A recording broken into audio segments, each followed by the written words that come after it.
तर रामराम शेतकरी मित्रांनो, मी सध्या आलेला आहे कमलापूर येथील प्रगतशील शेतकरी काय म्हणले सर ना गणपतराव ज्ञानोबा सूर्यवंशी सूर्यवंशी यांच्या ऊसाच्या प्लॉटमध्ये की आपले तिरंगा जैविक कृषी केंद्राचे केन मास्टर ह्या नावाचा आपण यांना प्रोडक्ट दिलता गेल्या वर्षी. तर नेमका आज त्यांचं ऊसाची तोड चालू आहे आणि ऊस आज जवळपास शेवटची ट्रिप आहे. तर 1.5 एकरमध्ये त्यांना किती ॲव्हरेज आलं ते आपण अण्णाला विचारतो. बोला ना. 1.5 एकरामध्ये 90 टन ऊस झाला. 21-8 टनाचं ॲव्हरेज झालं. तुम्हाला रिझल्ट कसा वाटायला? रिझल्ट चांगला आहे. असं आहे. तर आणि बाजी आजूबाजूच्या शेतकऱ्यापेक्षा तुम्हाला ॲव्हरेजमध्ये जास्त आम्हाला ॲव्हरेज जास्त आहे.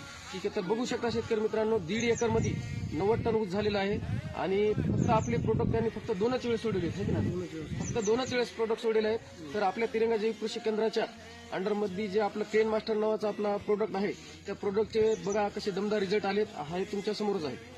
हे सगळं दाखवा तिकडे सर.